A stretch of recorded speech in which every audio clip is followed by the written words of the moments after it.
কান খাড়া করে শোনেন, ৭৬টা বছর ধরে ফিলিস্তিনের মুসলমানরা মার খাচ্ছে।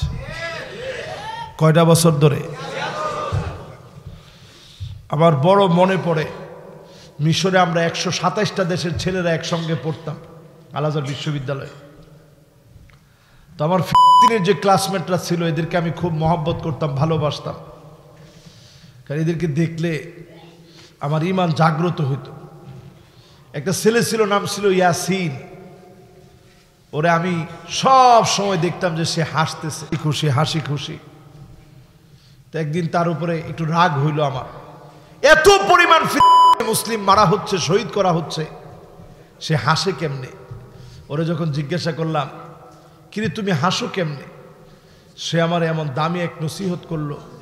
সে আমারে বলল, মুমিন কখনো আল্লাহর সিদ্ধান্তের উপরে রাগান্বিত হতে পারে না, মুমিন সব সময় মালিকের সিদ্ধান্তের উপরে খুশি। জোরে কোন আল্লাহু আকবার। সে আমারে বলতেছে, আমার পরিবারের ৭০ জনের মতো শহীদ হয়েছে, আমার ভাই নাই, বোন নাই, মা নাই, বাপ নাই, খালু নাই, খালা নাই, ফুফা নাই, ফুফু নাই, কেউ নাই আমার। কিন্তু আমি কখনো বিষণ্ণ হই না, সব সময় খুশি থাকি। আর আমি বিশ্বাস করি মুমিন কখনো মালিকের সিদ্ধান্তের উপরে রাগান্বিত হতে পারে না। মুমিন মালিকের সিদ্ধান্তের উপরে খুশি থাকে। আমি আল্লাহর সিদ্ধান্তের উপরে খুশি। আমি বিশ্বাস করি যেই ভূমির বিজয়ের জন্য সূর্যকে আল্লাহ আটকায় রেখেছিল, ইউশা বিন নুন জিহাদ করেছিলেন, সূর্যকে আল্লাহ আটকায় দিয়েছিলেন, সূর্যরে তুই থাম, আমার ইউশা লড়াই করছে, তুই যদি ডুবে যাস আমার ইউশা লড়াই করতে পারবে না। আল্লাহর নবী বলেন, আমার ভাই ইউশার জন্য একমাত্র আল্লাহ সূর্যকে থামায়া দিলেন, ইউশা বিজয় অর্জন করেছে।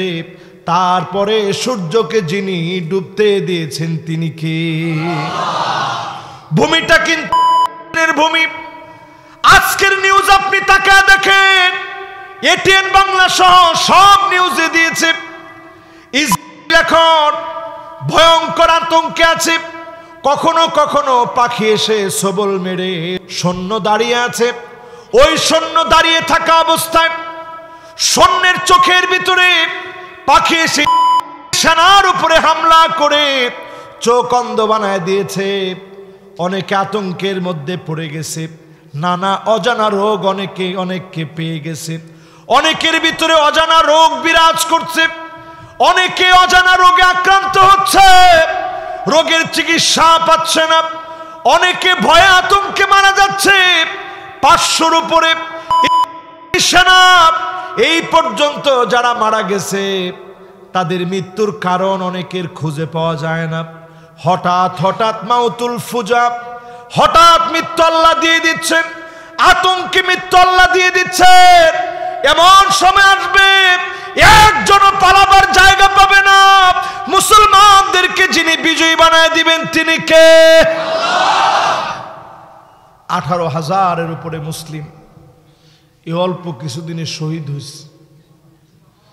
৭৬টা বছর ধরে যদি আপনি পরিসংখ্যান দাঁড় করান, স্ট্যাটিস্টিক্স যদি আপনি দাঁড় করান, পরিসংখ্যান দাঁড় করান, আপনি দেখবেন একদিনও এমন যায় নাই একজন না একজন মুসলমানকে তারা মারে নাই।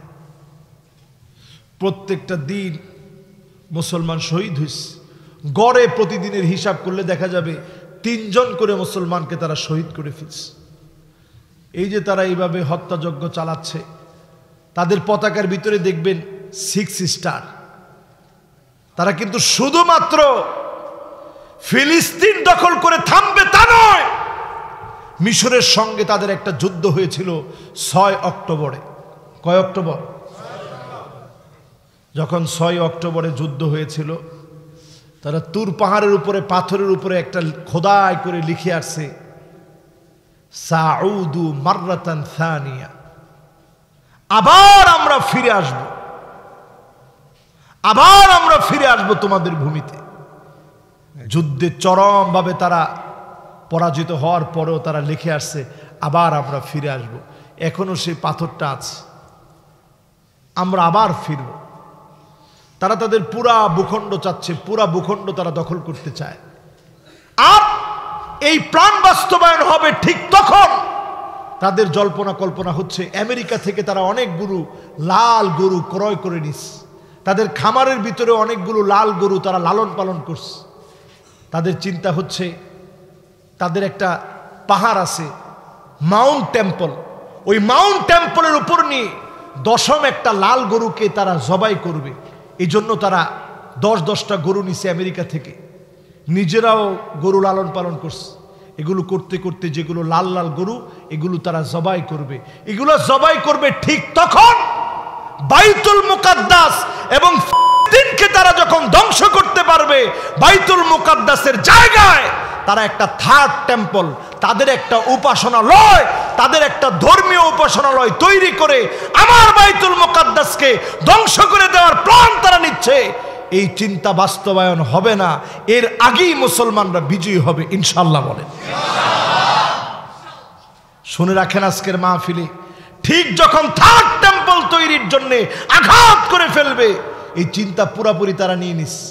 কারণ তাদের ৭৬ বছর হয়ে গেছে, তারা জানে তাদের তালমুদের ভবিষ্যৎবাণী হচ্ছে ৮০ বছর পরে ইহুদিরা কোনো রাষ্ট্রের মধ্যে ইহুদিরা স্টে করতে পারে নাই, কোনো রাষ্ট্রের ভিতরে স্থায়িত্বকাল ৮০ বছরের অধিক হয় নাই। এজন্য তারা এবার চিন্তিত যে সময় তো ফুরায় যাচ্ছে। তাদের প্রতিরক্ষা মন্ত্রণালয়, তাদের সেনাবাহিনী, তাদের ইন্টেলিজেন্স সবাই চিন্তিত যে আমরা আর বেশি দিন থাকতে পারবো না, কাজে আমাদের ভিত শক্ত করতে হবে, মজবুত করতে হবে। এই থার্ড টেম্পল তৈরি করবে আমার বাইতুল মুকাদ্দাসের জায়গায়।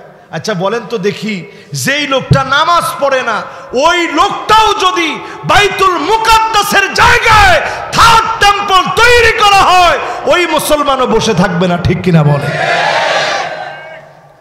যেদিকে ফিরে নবীজি 16 কিংবা 17 মাস সালাত আদায় করলেন, সেই জায়গাকে ধ্বংসের পায়তারা তারা করছে। আজকে দুঃখজনক সত্য মুসলমান, আমরা তাদের পণ্যগুলা বয়কট করার ডাক দিয়েছি বারবার, কিন্তু আসলে অনেকে আমরা জানি না তাদের পণ্যগুলা কোনগুলা। এই দেখেন আমার হাতে মোবাইলের মধ্যে এখন আছে, আমি আপনাদেরকে একটা একটা করে যদি বলি বেশি সময় লাগবে না।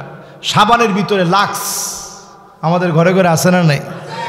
মেহমান গেলে লাক্স সারা আমাদের বাড়িতে মেহমানদারি জমে না, ঠিক নেই?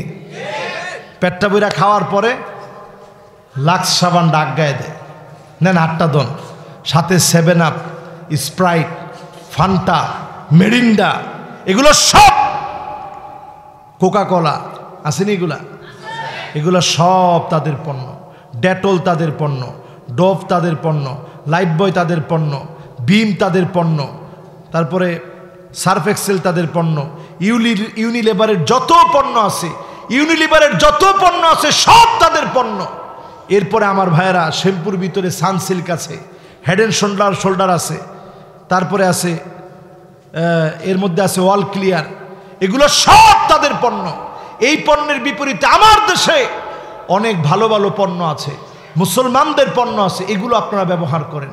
এরপরে তাদের পণ্যর ভিতরে আছে পেপসুডেন্ট আছে, ক্লোজ আপ আছে, কলগেট আছে, বেজলিন, শীত আসলেই সেন্সোডাইন, এগুলো অনেকে আমরা জানি না, এই জন্য ব্যবহার করি। সেন্সোডাইন এটা তাদের পণ্য, নিডো তাদের পণ্য, হরলিক্স তাদের পণ্য, কিটকাট তাদের পণ্য, এগুলো সব বয়কট করা দরকার। ট্যাং তাদের পণ্য। ও আমার ভাইয়েরা, এরপরে কেএফসি খায় আমরা অনেকে স্বাদ করে, এটা তাদের পণ্য, এগুলো সব বয়কট করেন। এডিডাস সহ হারপিক তাদের পণ্য। এই পণ্যগুলা, এর মধ্যে লরিয়াল, ছোট্ট একটা গল্প বলতে চাই। লেবাননে গিয়েছিলাম আমি 3-4 বছর আগে। লরিয়ালের ওইখানে অনেক কসমেটিক্স আমি খুঁজলাম, তখন আমি এগুলো জানতাম না যে এই সমস্যা। এমনকি একটা সোডো ক্রিম আছে, বাচ্চাদের র্যাশ যাতে না উঠে এজন্য ডাইপার পরানোর পরে দেওয়া হয়। এটা যখন আমি খুঁজলাম, আমাকে সয়দালিয়া মানে ফার্মেসি থেকে বলল, যদি হিজবুল্লাহর কোনো লোক জানতে পারে তোমাকে ডাইরেক্ট গুলি করবে। তাদের কোনো প্রোডাক্ট, ইহুদিদের কোনো পণ্য আমাদের দেশে তারা ঢুকতে দেয় না। জোরে কোন আল্লাহু আকবার। আজকে যদি আমার দোকানগুলোর ভিতরে খতিব সাহেবদের একটু দায়িত্ব নিয়ে খতিব সাহেবরা যদি একটা একটা করে দোকানের সামনে এরকম একটা ব্যানার দিয়ে ঝুলায় দেয়, 200 টাকা খরচ হবে। একেবারে রঙিন ব্যানারে সুন্দর করে ক্রস দিয়ে কোনগুলা ইহুদিদের পণ্য, বয়কট করা কোনগুলা জরুরি, একেবারে যদি এইভাবে ক্রস দিয়ে দেয়, দেখবেন তারা এক দেশ বয়কট করলে সারা পৃথিবীতে এটার একটা নজির ছড়ায় পড়বে। ঠিক কিনা বলে?